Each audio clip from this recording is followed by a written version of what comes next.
Welcome back to Trove1, everybody. Today we're at camp and I am going to try to give you a quick full walk around of this entire setup as best I can fairly quickly without taking all day, because there's a lot of stuff here. I will put as many links as I can in the description. I'm not very good at that, but I will try to get as many links to stuff as I can, because I know people ask me about that a lot when I mention products. So I'm just going to go through this entire build and try to run through what in the world all of this is. So let's just start at the front. This is our 2001 Chevy Suburban Z71 package, 5.3 liter motor, 4L60E transmission, all that good stuff. This has a Kryptonite upper control arms, lower ball joints, tie rods. We have 2-inch wheel spacers on it. We have rough country leveling keys on the front, which lifted it about 2 to 3 inches on the front. We have H2 Hummer springs in the back. We have airlift airbags, which are actually for a Dodge truck. So they're like 1,000 pounds of lift, leveling capacity on the back. So we got taller springs in the back. So it's got overall about a 2.5 inch lift. We're running Cooper SCT Pro tires. They are 285 70 17s. 285 70 17s, roughly a 33-inch tire, a hair less when they're new. That's the suspension, motor and everything stock. It does have a Spectra cold air intake, blah, blah, blah. That's nothing exciting. We've got Oxydo LED lights in it. We have on the front here, we've got the Pathfinder LED lights, these big orange ones. These are also Pathfinder Lighting lights. This is an ARB bumper with the Harbor Freight Badlands 12,000 pound synthetic line winch in it. All of this has been fantastic and a lifesaver on multiple occasions. Inside, we are running the aux beam switch panel. We've got a iPad mini that we run Gaia for navigation on. We've got a Midland 2A radio, a Midland CB. We're running a, I don't remember what the name of this is, Prodigy brake controller. It's got another name. It's a Prodigy something or other. That's the brake controller that will run the camper brakes. We'll get to the camper brakes here in a minute. I think that's pretty much, Bilstein shocks.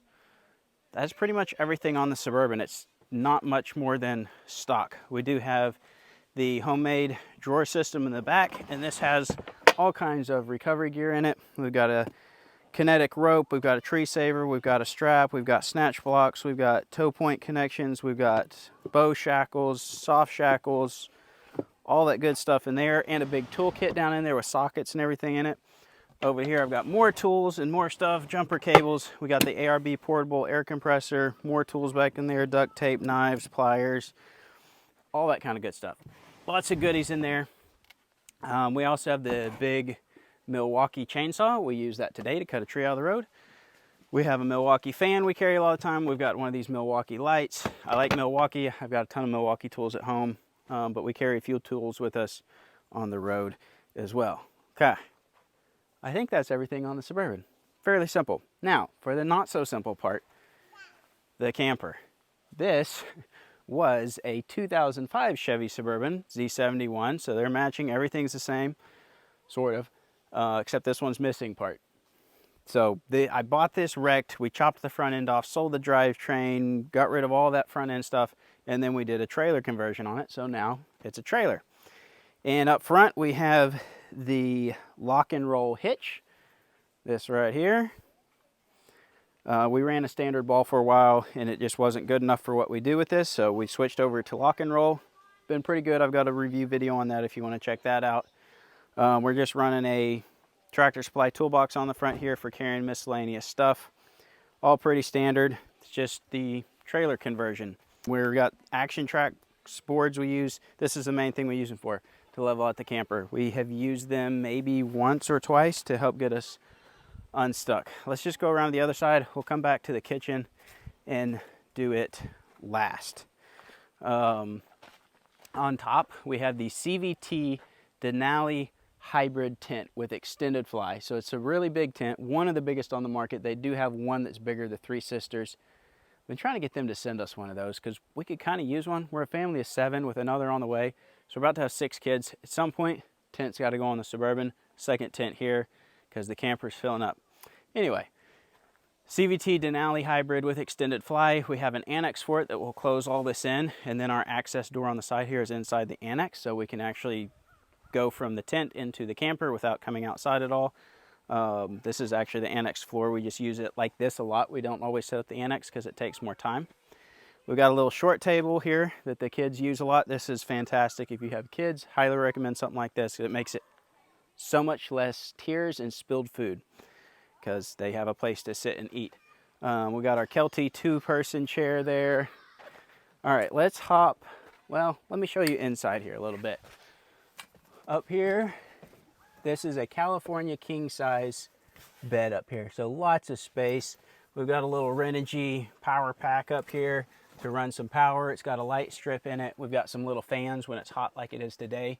We'll set up some fans to circulate some air in there so we can stay cool. Super nice. Love this tent. It's been great. Let's hop inside the camper. A lot of people ask to see inside the camper. Let me turn the lights on so we can see a little better in here. All right, in here we have the floor is leveled out. Everything in here, the old floor is gone.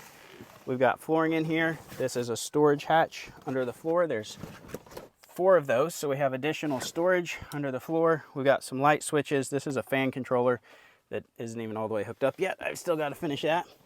So it's a mess in here because we're basically living in this thing right now for the next day or so because we're out camping in the Ozarks. We got all the kids' beddings in here. We got some mattress foam pads in here they sleep on. We got some fans up here that just a USB powered fan that come off a USB port over there that's hooked up to our battery. There's also a fan here. There's another fan down there. Air control is a big thing on these campers. We've got the wood, fake wood type. It's real wood, but like barn wood, fake barn wood looking wood on top with some little LED puck lights. We've got those split up to 3 and 3. So 3 are over there and there's 3 on another switch over here. So we can, and those are on dimmers, which is super nice. Love having dimmers. Do dimmers if you do something like this. So yeah, the storage under the floor, mattresses on top, so we've got sleeping space in here. Up here we have a Dometic fan, so we can pop this open, kick it on, circulate lots of air through here. We've got some vents in a couple spots in the floor we can open and close to allow airflow in with all the doors shut. Up here in the front where the firewall is or was, we've got some sliding doors here. So there's some storage up front for, I think we've got like hammocks and stuff up in there. These 3 doors are functional. 1 door over here isn't. We built storage all down through here. So lots of storage for kids' clothes and stuff like that. And then over here, more storage over here. So lots of compartments, lots of storage. We don't even usually use all of it, but if we ever do a really long trip or wanted to live in this for a little while on the road or something, we've still got quite a bit of storage we're not using yet. So that is the inside. Still a lot more we want to do to it. The inside is not finished. There's still trim work and more stuff. This isn't done. The kitchen is especially not done, but let's go over the kitchen. We got our prep table here. This is just a folding Lifetime table from Walmart. This is Sarah's favorite piece of the kitchen, our Camp Chef dual burner stove. This thing will put out some heat. You can put massive cast iron skillets on this and run them. You can put 2 Coleman ovens on them. We have 2 Coleman ovens so we can bake a bunch of stuff. We got 2 big cast iron skillets. Lodge cast iron is what we use. That thing is awesome. Runs and cooks a lot of food. If you watch our videos, you've seen, I mean, we're cooking for 7 people out here. We got to be able to whip up some food, and Sarah does a fantastic job, but she loves that thing. We used to just use this. This is our dual slide right here. So this is a homemade dual slide. We have a little Coleman oven or stove in here, and it also works good. Sometimes we'll run both of them if we need to really get some stuff going. We have our Dometic CFX 45 refrigerator right here, full of goodness. Breakfast tomorrow and whatever else. I think we're having hamburgers tonight. We've got a Renogy power pack we're running the fridge off of currently because we're having some issues with our battery. Underneath this in the back, this helps balance out the tongue weight. we have a 200 amp hour gel battery. It's getting a little weak. We've had some issues with it recently, but we have a 200 amp hour battery underneath here that powers the entire camper. We also have a 15-gallon water tank. And then over here on the side, you can't see, it's tucked back in here. There's a water pump in here. And then we have a water spigot right here. So we've got 15 gallons of running water right there. That is fantastic. This is an Aqua water system. You can get this on Amazon. I'll put a link. This thing is great. This thing comes out, that closes up, and you don't have to worry about, it's just, I love this. This is a super nice water setup. It's one of my favorite things.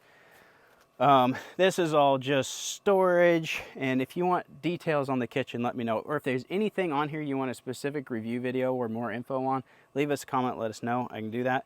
But this is just all kitchen stuff. Here, let me set this down for a minute. So in the drawers here in the kitchen, we just have all kinds of stuff. We've got our pans, we've got 2 big skillets, we've got the Coleman ovens, we got baking stones for the ovens, just all the stuff to cook all the food we need. Hot pads, pots, mixing bowls. Up here we've got like plates and spoons and forks and a cheese grater and bowls and spatulas and can openers, all that good stuff. And then this is more food storage right in here. So we've got all the drawers and everything for food here.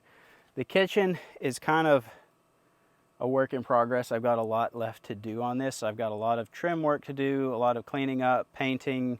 You can see it's all unfinished right now. This is not finished, but I haven't got around to finishing it. And I think there's a few things, now that we've used it a lot, there's a few things we want to tweak and change to make it more organized so that our kitchen operates more efficiently. We've learned a lot of things by going and doing, and that helps us make things more efficient, more organized. So that is our kitchen and all the major items there. We also have lighting back here.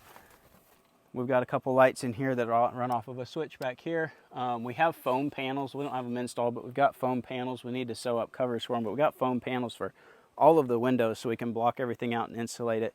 The entire camper is spray foam insulated. The floor, the walls, the windows that are covered up, the ceiling, everything is spray foam insulated. So we can heat and cool it pretty well. And that was part of the reason of us getting campers with the little kids, being able to have a climate controlled space when the weather is not as nice. And that has been great, especially when you're at a state park or something, you have power. The camper has 2-inch spacers on it as well. The same tires. We have 8 wheels, so we rotate through with 2 spares, and we rotate through 8 tires on it. It's also got the 2-inch spacers on it. It also has the H2 Hummer springs on it. I don't have airbags under this yet, but I've got a set to put on it. We just haven't got around to it. It does have brakes, which is essential on something like this, especially the terrain we run. It has tucked up underneath there, in the old transmission tunnel, there is a electric to hydraulic brake actuator, which takes electric, converts to hydraulic, and actually runs the factory Suburban brakes. And it works very well. I would not want to pull this without it. It is fantastic. What else we got here? I think that's everything on the camper. Everything I can think of. Only other thing, we got our bathroom set up over here. This is an Ozark Trail 2-room tent, so it's got a shower room and then a toilet room. And then we've got a flushing toilet in here. The Campa Potty, which I'm going to do a review on that. I'm not a big fan of it. It leaks. The top, not the dirty part, but the top part, the clean water leaks when it's bouncing around in the camper, so there's no seal on the lid. Anyway, we'll do a full review on that, but that's our bathroom setup. It's been great. I don't know if Ozark Trail still makes this one. I think Julka makes one. There's a couple people that make this as an instant tent, so it's very fast to put up.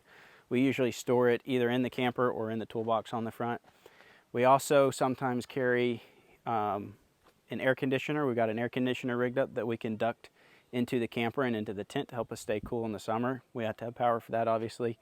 We also have a diesel heater, which is fantastic in the winter. When it gets cold, we can crank the heat up and keep this thing toasty warm, especially in the camper. Tent is a lot harder to heat and cool, but the camper, we can keep it heated and cool. So I think that is everything in a fairly quick video. This is our setup. So follow, like, subscribe, all that good stuff. If you want, ask us any questions. We'll try to do a Q&A in the near future to answer any questions people have. If you want more info on any specific piece of equipment or want a closer look at it, just let me know, and we'll try to do that. But yeah, thanks for watching. We'll see you next time.